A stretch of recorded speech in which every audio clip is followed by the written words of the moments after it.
Y bien, en este análisis de las perspectivas del fondo de pensiones y obviamente la parte que nos ocupa y que es también vital, que es la atención y el servicio médico, el Consejo Coordinador Empresarial hace un par de semanas también, y Obsérvese, hay que decirlo también, ha hecho algunas propuestas al director, a Luis Gallego, que nos acompaña aquí, y le pedí a Luis y al secretario de Hacienda poder hacer una pincelada rápida de lo que propone el CCE, y quiero agradecerte, Luis, que podamos entrar rápidamente a ello, puesto que la propuesta que retoma o la información que toma el CCE es la información que le da Obsérvese.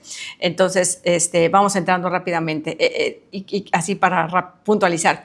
El documento que nos presenta Octavio Sandoval, su presidente, señala que la mitad de los ingresos del ISSSTECALI provienen de transferencias estatales. La pregunta aquí es, ¿cuál es la estrategia para que el instituto deje de depender de esos recursos y sea financieramente sostenible? Pues sí, en realidad cuando dicen que nos ha propuesto, nosotros con mucho gusto nos podríamos sentar a platicar con ellos y entender sus propuestas a más profundidad. Pero así a bote pronto, esa pregunta refleja que no conocen el modelo del ISSSTECALI. Lo digo con mucho respeto porque ese 50% al que se refieren y que su fuente, como dices tú, los alimentó un observatorio local, tiene que ver más con entender cómo se generó esa obligación de pago por parte del patrón. Es decir, el ISSSTECALI no cobra simplemente porque se le ocurrió, ¿quién nos va a pagar esto que nos falta? No, la ley es muy clara y la ley, así como está, nos permite cobrarle a los patrones, uno, su cuenta corriente. ¿Cuál es la cuenta corriente? La cuenta corriente es la que llega a ese porcentaje, el 50% del 100 que tiene que pagar el ente patrón, pero pagan el 50% porque la tasa de pago no alcanza, no es suficiente. Como dijo el secretario de Hacienda, se ocupa capitalizar más, se ocupa incrementar más esa tasa, porque actualmente Magisterio y Burocracia tienen una tasa diferenciada, pero en total pagan, por un lado, el 11% para el fondo de pensiones, el 3% para servicios médicos. Pero ahorita nada más hablando del fondo de pensiones. Y en el caso de Magisterio, el 12%. Ese adicional, ese monto que se recibe por concepto de esa tasa ya en ley, nos alcanza para pagar apenas el 50%. El otro 50%, ese que dicen, ¿cómo le vamos a hacer? Como se le está haciendo a partir de que llegó esta administración. Por cierto, la gobernadora Marina del Pilar ha jubilado a la fecha 5,711 trabajadores del Estado. Es decir, durante esta administración se han jubilado más que en cualquier otra administración. Es decir, no es un derecho al que se le está sacando la vuelta por decir todo lo que estamos diciendo. Se le está haciendo frente con responsabilidad. Y ese déficit, que no tiene otro nombre, ¿no? Déficit, es generado o se produce por la fórmula. Ese déficit lo tiene que pagar cada patrón. De ahí que nosotros cobramos la siguiente cuenta, la cuenta de déficit. Pero es curioso, a partir del 2022 se responde esa pregunta. Esa pregunta nos la hicimos en la transición, vamos a decirlo así, y el secretario Marco Moreno, hoy secretario Andrés Pulido, se diseña un esquema de cobro que se estipuló en el 125 bis de la ley del ISSSTECALI, que nos permite ahora ir a los entes patronales a que se hagan responsables de los derechos que generaron con sus trabajadores y les podamos cobrar ese déficit. Y no se debería de entender. Por ejemplo, lo que pasó en la época del gobernador Bonilla, que al municipio de Ensenada le condonó. ¿Eso es posible? Ok, ese es otro tema. Si me permites, maestra Rosa, abro un gran paréntesis. ¿Qué pasa con aquellos patrones como Ensenada que no pagaron por 15 años o no enteraron lo que habían retenido de cuotas de los trabajadores? En este sentido, llega esta administración de manera responsable. Establecimos un esquema de pago real como el que se establece en cualquier código fiscal. En el caso de los recargos, se condiciona o se les hace un convenio de pago por este adeudo histórico para que pueda ser pagable. Claro. ¿Cuánto, cuando terminen de pagar el convenio, se hará efectivo el beneficio del convenio? El beneficio es la condonación de los recargos. del recargo. Pero y el actualización. Cuando llega esta administración, de todos los entes, porque Ensenada no era el único, que tenían deuda Tecate histórica también. con el Iztecali, sumaban, vamos a decir números redondos, 3,000 millones de pesos. A la fecha, hemos recuperado del capital principal de esos 3,000 millones, 1,400 millones, más o menos, aquí el secretario me puede corregir. En ese sentido, se está actuando de manera responsable para recuperar el dinero de los trabajadores y hacerlo llegar al fondo de pensiones para que a su vez regrese a la bolsa de los trabajadores. Si me permite, nada más, muy claro, porque este es un tema más de los patrones, esta pregunta. Pues, el subsidio que se le envía al Iztecali para cubrir el déficit que yo expliqué en el primer bloque, se manda a través de transferencias. Es un tema técnico. Así es como se hace la transferencia del subsidio a la paraestatal. Entonces, pues digo, es un tema que no tiene nada que ver con digamos, el administrador del fondo de pensiones. El administrador pues recibe. Porque aquí el CCE pregunta si respaldarían que los funcionarios que retengan o no enteren las cuotas que deben de hacer los trabajadores enfrenten sanciones penales y la inhabilitación para ocupar cargos públicos. Por supuesto que sí. A ver, en términos de cuotas, las cuotas son de los trabajadores, no son del patrón. Esas se tienen que enterar de inmediato, sí o sí. Digo, ha habido muchos casos, ¿no?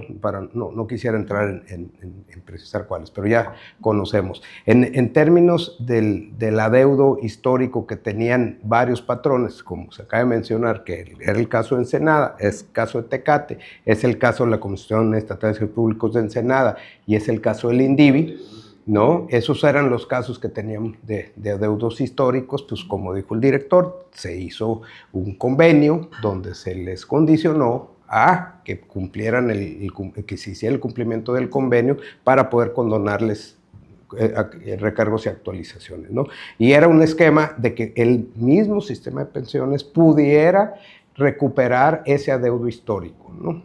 Como dice el director, pues ya llevamos más de 1,000 millones recuperados para poder hacerlo. A ver, en el caso de la propuesta que hace el CCE, también ellos hablan de cómo, y se ha dicho desde hace tiempo, ¿no? Separar ya el tema de pensiones, ¿no? ¿Estarían de acuerdo al tema de salud? Porque ahí está el gran meollo, o no sé cómo ustedes si comparten esta propuesta de separar ya de una vez y tener en este análisis que estamos haciendo, ¿no? Poner ya fondo de pensiones y el servicio médico, director. Suena bien la idea, pero ya que entramos un poco más al detalle, pensemos en esto.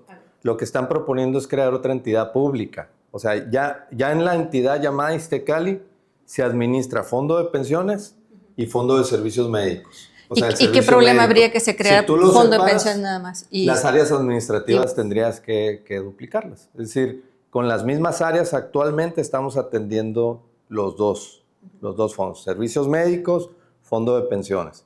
En este sentido, por supuesto que no va a solucionar el problema de fondo, literalmente, ¿no? De pensiones. Pero si lo quieren ver de una manera separada, siempre va a ser más fácil revisar, vamos a decir, administrar, ¿no? Por separado, la parte médica y la parte de fondo de servicios. Porque también Observece señala que hay demasiados generales, ¿no?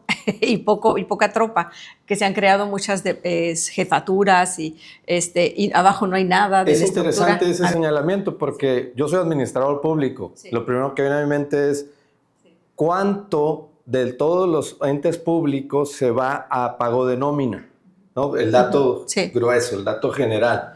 Cualquier entidad pública hoy que lo puede decir también el Observece, en su porcentaje de presupuesto anual, pueden determinar bien fácil cuánto es su presupuesto total de la entidad por año, de ese presupuesto cuánto se va al pago de nómina.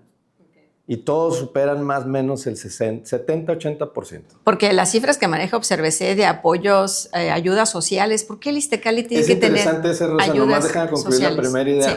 En el caso del Iztecali, el concepto del pago de nómina no llega a 20% de su presupuesto total, es decir, es la más eficiente haciendo el comparativo con todas las entidades, con sus propios clientes. Entonces, lo podemos revisar, ¿no? Pero el tema ahora que tú mencionas, ese concepto se les ha explicado a ellos, a través de los años. Yo no sé por qué todavía no se sigue transmitiendo de manera equivocada. Es un bono de seguridad social que reciben ciertos empleados, o si no, la mayoría de los empleados del gobierno.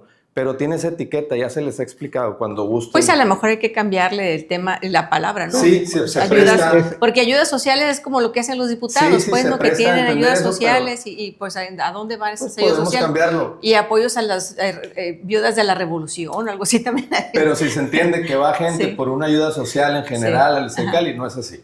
Ok, muy bien. Entonces ya, volvamos para cerrar el tema del CCE, propone también auditar anualmente al instituto mediante una entidad certificada y pública. ¿Estarías dispuesto a que sea público, a una auditoría? Por supuesto, soy el primer auditor del Instituto de Seguridad Social, es decir, soy el primero interesado en que esté auditado, en que esté revisado, en que sea transparente.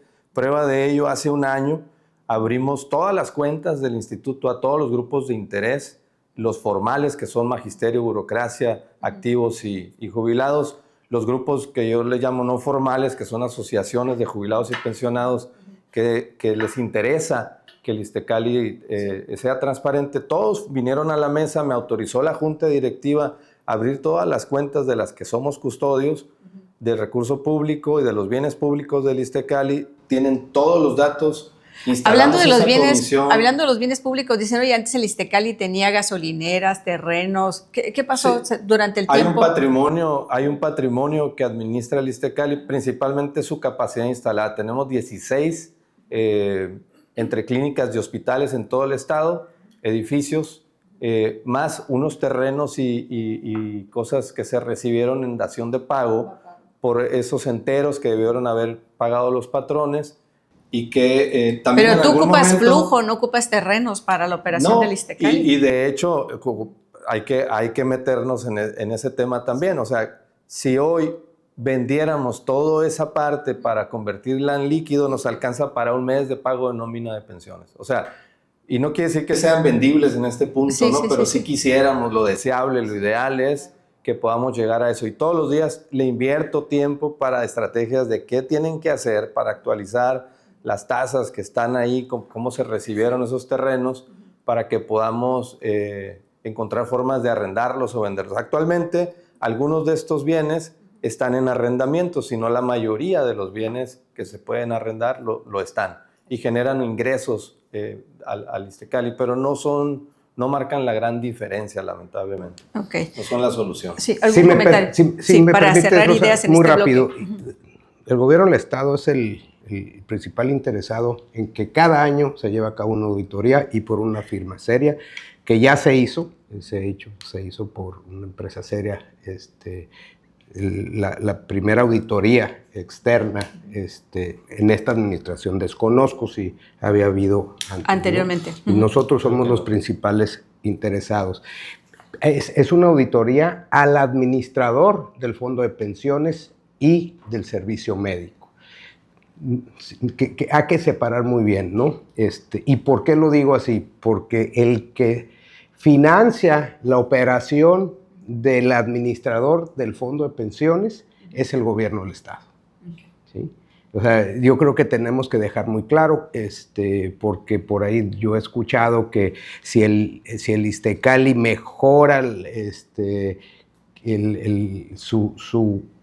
su administración, reduce sueldos, reduce gastos, compra mejor, va a solucionar el tema del sistema de pensiones, no es correcto. O sea, sí estamos muy interesados porque sí tienen mucho campo de oportunidad el Iztecali como ente administrador, por eso estamos de acuerdo en que se audite y que sea finalmente público, pero si estás viendo que con lo que cobra el ISSSTECALI de cuotas y aportaciones no le alcanza para pagar las pensiones, pues menos le alcanza para pagar la operación del ISSSTECALI como ente administrador. Entonces el gobierno del Estado, por supuesto, es el principal interesado y para que exista transparencia, ¿no? Como ahorita es un ente paraestatal, ¿no? Entonces, por supuesto que estamos de acuerdo. Muy bien. Dentro de este análisis, regresando, le voy a pedir que ejemplifiquemos un poco el tema de cuando la gente se jubila, ¿no? Porque pues todos aportamos. Yo estoy ahorita en el tema de pensiones del Instituto Mexicano del Seguro Social y pues va haciendo uno como patrón su aportación y entiende uno pues que si aportaste tantos años, pues al final del día vas a recibir X cantidad. Quiero ahorita, porque traes ahí una gráfica interesante, pero ya no nos da tiempo en este corte. Regresando, quiero que la pongamos para hablar un poco también de esta parte, ¿les parece? Claro que sí. Entonces no nos vamos, regresamos. Gracias.